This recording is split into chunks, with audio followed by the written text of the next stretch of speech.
In the last video, we have seen the classifications of rocks. In this video, we will be seeing the important properties which are required by stones for the civil engineering works. The first one is structure. The structure of the stone may be stratified or unstratified. Structured stones should be easily dressed and suitable for superstructure. Unstratified stones are hard and difficult to dress. They are preferred for the foundation works. So here you should understand the difference between stratified and unstratified. So in the previous session we have seen stratified means the layered formation will be there in the structure of the stone.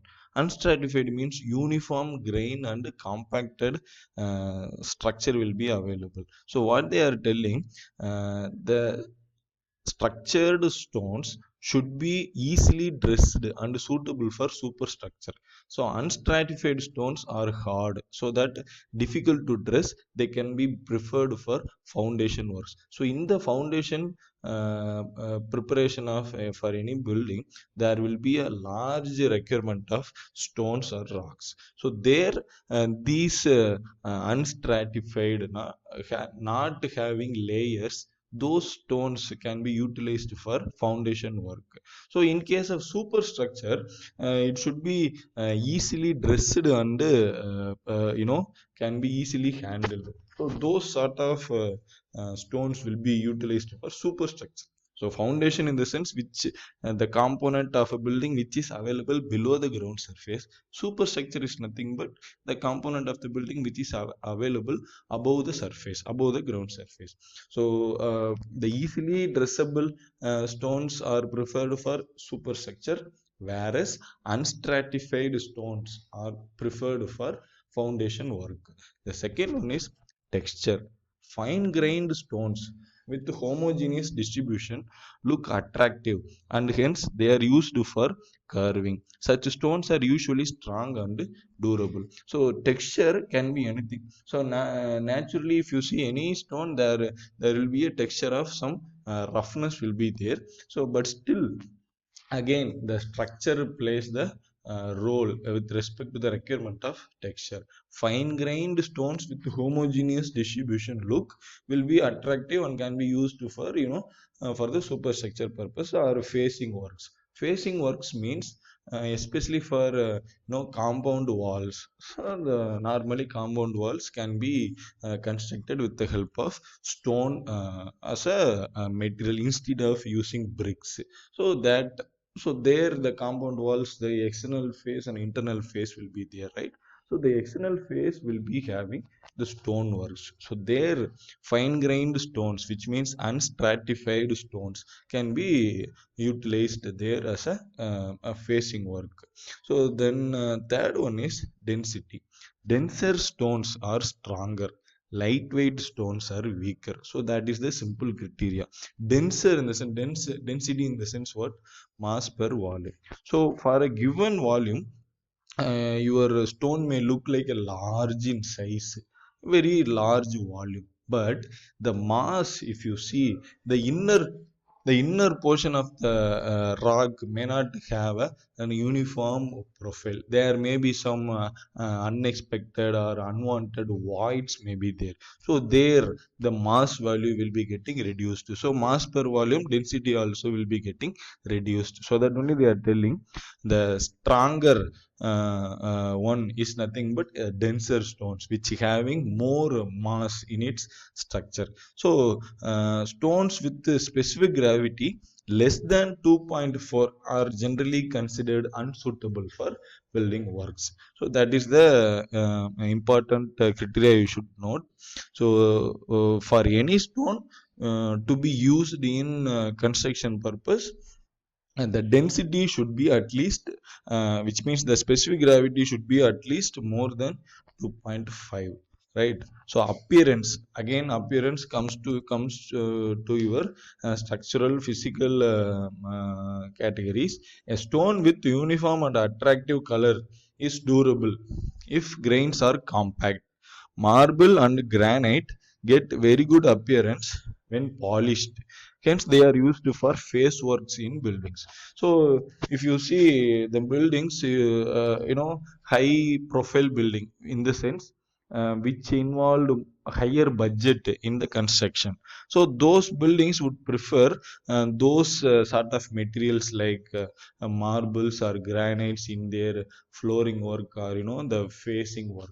So there the appearance also an important criteria, but still it's an optional one. It's not that mandatory. If you take density as a parameter property and appearance as a property, which one is preferable first? Of course the density. Appearance is the second choice, right? So it's an optional one. Then strength, of course the same strength which we have seen in brick also, the compressive strength. Brick also subjected under compressive load, so we need to worry about its compressive strength. And the same way stones are also used to bear the compressive load, wherever it may be, the stone in foundation, stone in compound wall making, on any store, any wall masonry, or if you take any road work, or in case of railway ballast, wherever it may be, stones need to bear the compressive load. Of course here also the same compressive strength should be there. So in the nearby table you can able to see various compressive strength of different types of stones available. So from the list you can able to understand that trap is the stone or rock which has 300 to 350 Newton per mm square, which means per mm square area it can able to withstand 300 Newton of compressive load without getting cracked. So that is the meaning here. So if you see the famous or well-known one, granite, marble, limestone, and the values would be getting descended. Granite will be having in the range of 100 to 150. Marble will be in 75 range. Then limestone will be in the 55 range. So the respective compressive strength are keep on getting reduced.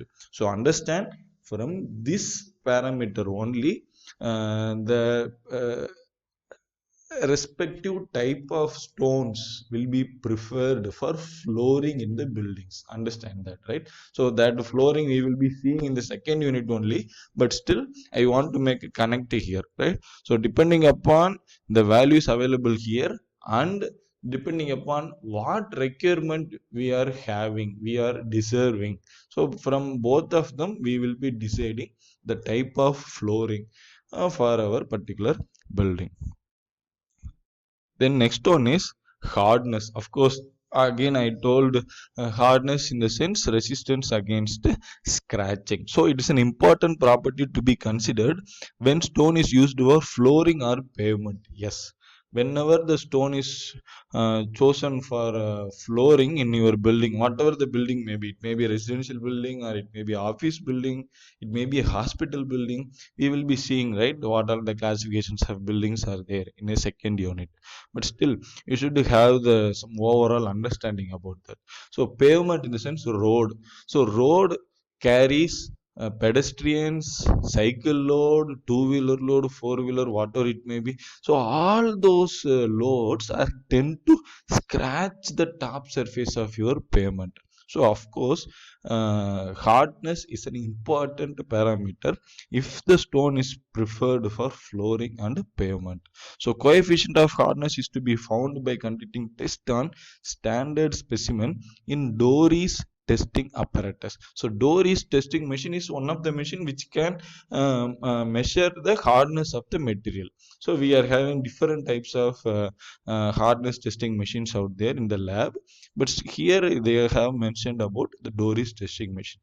If you want to use your stone for road work, the coefficient of hardness in the Dory's testing apparatus should be at least 17. And if you want to use your stone for building works, which means it's not about road pavement, it's building.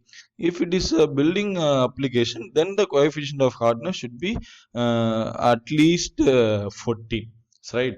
So you should understand from the value of 17 and 14. 17 is a higher range and it is expected for road pavement, and 14 is comparatively a lower range, and which is expected for building related applications. So in that sense you could understand the nature of loading which is expected in buildings and the nature of loading which is expected in the road. So that differs, right? So percentage of fear, so it is measured by attrition test, and it is an important property to be considered in selecting aggregate for road works.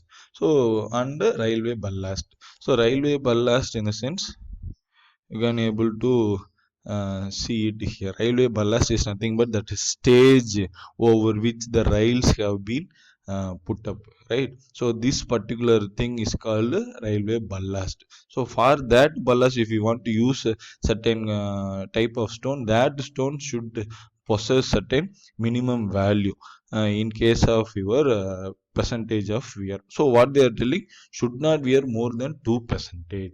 So how they are measuring that wearing percentage of wear?